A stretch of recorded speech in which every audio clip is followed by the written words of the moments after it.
Sweet खायला तर सर्वांनाच आवडतं, पण बनवायला खूप अवघड वाटतं. मी आज अगदी सोप्या पद्धतीने मार्केटला मागण्यात स्वीट घरीच कसं बनवायचं ते दाखवणार आहे. नमस्कार, मी रियान द रियाज किचन मराठीमध्ये तुमचं पुन्हा एकदा मनापासून खूप खूप स्वागत आहे. सर्व कसे आहेत? आय होप सर्व मस्त, मजेत आणि आनंदी असाल. आज मी तुमच्यासोबत खूप सोप्या पद्धतीने अगदी हेल्दी स्वीट रेसिपी शेअर करणार आहे, म्हणून व्हिडिओ न स्किप करता कंटिन्यू बघा. सर्वप्रथम इथे मी 2 नारळ घेतलेले आहेत, फोडून घेतलेले आहेत. आता आपण त्यांचं वरचं साल काढून घेऊया. ही आजची स्वीट रेसिपी बनवताना नारळाचा सर्व सालाचा वापर काढून करायचा आहे. असंच करायचं नाही, नाहीतर स्वीटला व्यवस्थित कलर येणार नाही. याच्या जागेवर तुम्ही डेसिकेटेड कोकोनट देखील वापरू शकतात, पण शक्यतोवर होईल तर ओल्या नारळाचाच वापर करा. याच्याने अगदी नॅचरल फ्लेवर येतो आणि खायला अगदी माउंट आणि मेल्ट लागतं. म्हणून होईल तर तुम्ही ओल्या नारळाचाच वापर करा.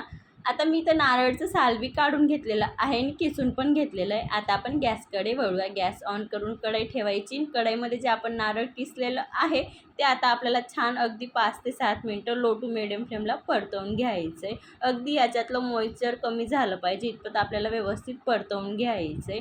ही प्रोसेस तुम्ही मिक्सरला देखील फिरवून बारीक करू शकतात, किसायचा कंटाळा वगैरे येत असेल तर. मी इथं किसूनच वापर केलेला आहे. याच्याने खूप छान लच्छे पण येतात आणि दिसायला पण छान दिसतं. बघू शकतात आपोआप ड्राय व्हायला लागलेलं आहे आणि खूप छान अगदी आपण तूप, दूध, अगदी मावा, मिल्क पावडर कशाचाही वापर न करता बनवणार आहोत, म्हणून अगदी 2 ते 3 साहित्यामध्ये बनते. जोपर्यंत आपलं ओल्या नारळाचा जो आहे तो परतला जातो आहे तोपर्यंत इथे मी दुसऱ्या साईडला 2 मँगो घेतलेले आहेत. मँगोंना छान स्लाईडमध्ये कट करून आणि आपल्याला प्युरी बनवून घ्यायची. या पद्धतीने मँगो पल्प बनवून घेतलेला आहे मी. आता आपण त्याच्यामध्ये ॲड करून घेऊया. बघू शकतात मी व्यवस्थित आता मिक्स करून घेणार आहे. मी तर 2 नारळासाठी 2 मँगो वापर केलेला आहे. तुम्ही तुमच्या याच्यानुसार कमी जास्त करू शकतात. एका नारळाचा वापर करत असाल तर 1 मँगोची प्युरी वापरली तरी चालेल. इथं मी अगदी चिमूटभर फूड कलर वापरलेला आहे, ऑरेंज कलर. तुम्ही हा स्किप केला तरी चालेल.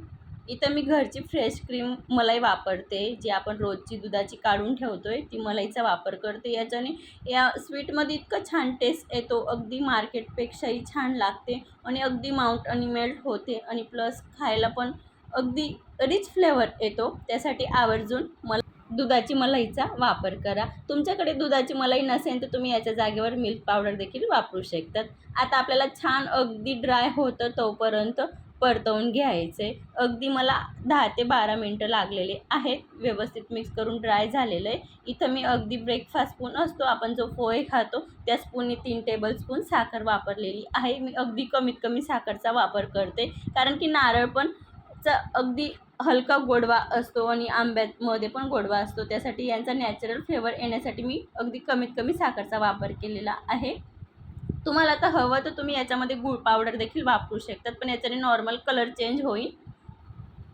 आता परत आपल्याला व्यवस्थित परतवून घ्यायचे. अगदी साखर मिक्स होईल आणि अगदी ड्राय होतं तोपर्यंत. बघू शकतात कढई आपलं पूर्ण मिश्रणने कढई सोडलेली आहे. आपण मिनिटभर अजून परतवून घेणार आहोत. त्याच्यानंतर गॅसची फ्लेम आपल्याला बंद करून गार करण्यासाठी ठेवून द्यायचं आहे.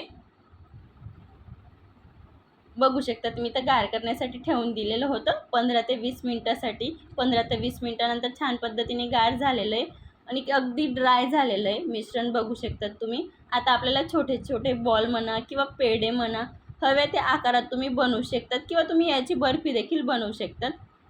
बघू शकतात किती छान दिसतं पण आहे आणि अगदी नॅचरल फ्लेवर आहे आणि अगदी तेल वगैरे खूप प्रमाणामध्ये सुटतं आहे. बाहेरच्या स्वीटमध्ये भरपूर प्रमाणात मिलावट असते, घसा वगैरे दुखतं किंवा आपण लहान मुलांना द्यायला घाबरतो आणि आपण पण गिल्ट न घेता खाऊ शकतो ही आजची स्वीट. त्यासाठी आवर्जून बनवा. बघू शकता तिथे मी दुसरं पण बनवून दाखवलेलं आहे. मी आता सर्व असे मँगो डिझर्ट बनवून घेणार आहे. बघू शकतात सर्व बनवून झालेले आहेत. अगदी तुम्ही 15 ते 20 दिवस आरामात फ्रीजला स्टोअर करू शकतात. मी तुम्हाला एक तोडून पण दाखवते. आतून खूप छान झालेले आहे आणि सर्वात महत्त्वाचं नॅचरल फ्लेवरचे आहेत. आजची रेसिपी आवडली असेल तर प्लीज सबस्क्राईब करा. पुन्हा भेटूया. तोपर्यंत धन्यवाद.